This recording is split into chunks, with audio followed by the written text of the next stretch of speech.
표면적인 이유는 스위스3가 2030 탄소 중립을 선언을 했기 때문이죠.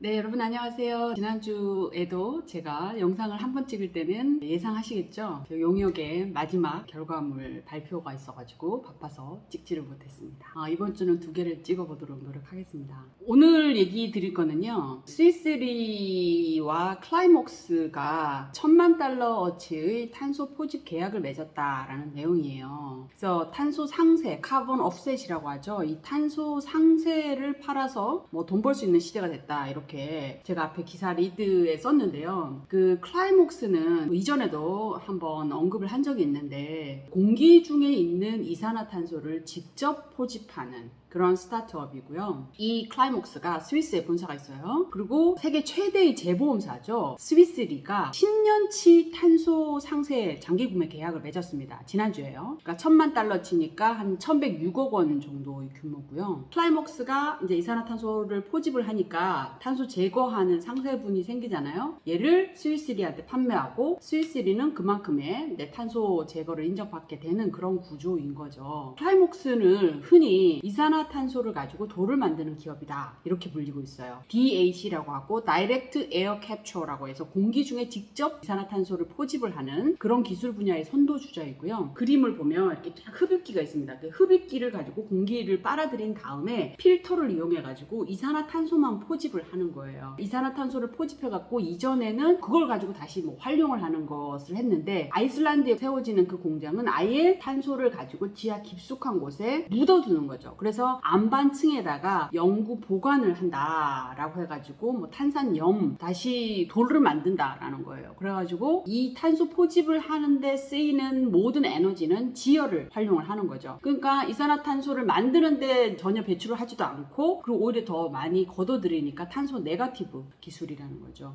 이제 9월이네요 벌써. 9월에 아이슬란드에서 문을 여는데요. 클라이목스가 DAC 공장 이름이 오르카인데 세계 최대 규모고 연간 한 4,000톤의 이산화탄소를 포획하는 능력을 갖게 된다고 해요. 이 마이크로소프트가 지난해죠, 탄소 제거 백서를 만들면서 거기에서 전 세계에 탄소를 제거하는 기술을 가진 스타트업들의 공모를 엄청 많이 받았거든요. 수천 개의 공모를 받아가지고 그 중에서 단기로 탄소를 제거하는 방법, 중기로 탄소를 제거하는 방법, 장기로 제거하는 방법, 이렇게 나눠가지고 특별히 이 MS가 투자를 한 곳이 바로 여기에요. 오르카라는 이제 이 공장인데요. MS는 공기 중에 탄소 1,400만 톤을 제거하기로 협약을 맺어가지고 기술 혁신 펀드를 통해서 직접 투자가 이루어졌고요. 이번에 맺어진 건 특이하게도 MS가 이제 일괄 한꺼번에 투자를 했다면 스위스3하고는 서브스크립션 형태, 구독 경제인 거죠. 구독 경제의 형태로 정기 구독하는, 또 10년 동안 탄소 상세를 정기 구독하는 형태인 거예요. 스위스3의 경우는 왜 이 탄소 상세물을 샀느냐, 몇 가지 이제 상징적인 의미가 있는 것 같은데, 표면적인 이유는 스위스3가 2030 탄소 중립을 선언을 했기 때문이죠. 스위스3 자체만으로는 탄소 중립이 안 되니까 이렇게 상세분을 사서 하는 건데, 실제로 들여다보면 사실 상징적인 의미도 좀 있는 것 같아요. 왜냐하면 얼마 전에 발표가 됐는데, 스위스3가 기후변화의 피해를 입는 가장 큰 산업군으로 치면 보험사잖아요. 근데 스위스3는 이 재보험사잖아요. 그러니까 기후변화로 인한 다양한 손실에 바로바로 어마어마한 타격을 입게 되는 거죠. 그 로이터에 따르면은 올 상반기에 뭐 미국, 유럽 할 것 없이 산불, 그 다음에 뭐 토네이도, 홍수, 태풍 어마어마하게 자연재해가 나면서 400억 달러, 약 46조 원의 손실을 입었다고 합니다. 그 이전에 평균 한 330억 달러보다 훨씬 많은 거고요. 이게 2011년 일본, 뉴질랜드 지진 발생 이후로 2번째로 높은 수치라고 합니다. 그러니까 어찌됐든 최선두에 서서 스위스3에서 이런 신기술을 개발을 자꾸 하도록 독려할 수밖에 없는 상황인 거죠. 직접적인 이해관계가 있는 거니까요. 그래서 이 나무 심기와 같은 탄소 상쇄를 하기에는 이게 나무 심기가 좀 확장성이 떨어진다라는 단점을 이야기를 하고 있어요. 옥스팜이 지난달에 얘기를 했잖아요. 나무 심기는 기본적으로 토양 기반의 탄소 제거를 하는 활동인데, 이 정도로 전 세계의 이산화탄소를 다 나무 심기로 하려고 하면, 그 정도로 탄소 포집을 하려면 인도의 5배 크기만큼의 산림이 필요하다. 그리고 그만큼 토지에 다 나무만 심으면 2050년 되면 세계 식량 가격이 80%까지 올라갈 수 있다, 이렇게 경고를 한 거죠. 그러니까 이 나무 심기는 나무 심기대로 하더라도 탄소 제거를 할 수 있는 기술을 빨리 촉진을 해야 되니까 여기에 투자를 한 것 같고요. 현재 상용화되어 있는 탄소 제거 기술 중에서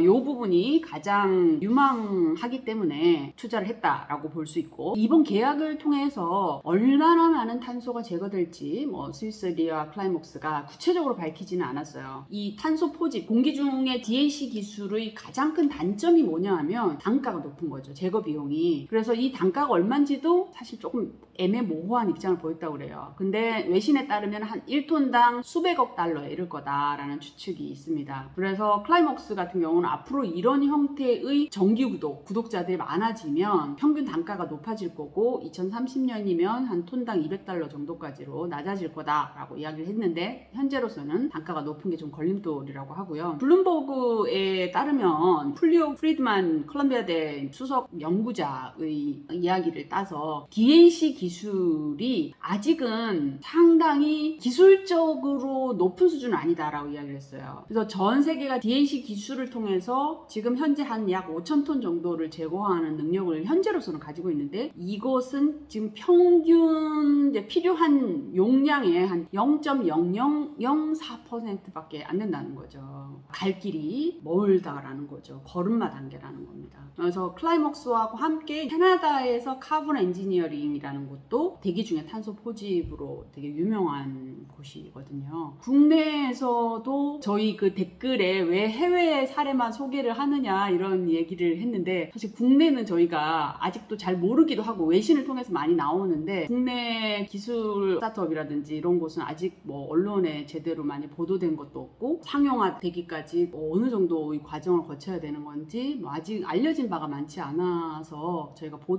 알지 못해서 보도를 하지 못하는 거고, 또 저한테 개인적으로 메일 주시는 분도 계신데 그런 부분은 이제 저희가 다 알려드리면 좋겠지만, 검증을 아직까지, 제가 기술자가 아니기 때문에 검증이 안 된 상태여서 그렇다라는 점을 좀 양해해 주시면 좋을 것 같습니다. 오늘은 여기까지 하고요. 또 다음번 재밌는 소식 있으면 알려드리도록 하겠습니다. 감사합니다.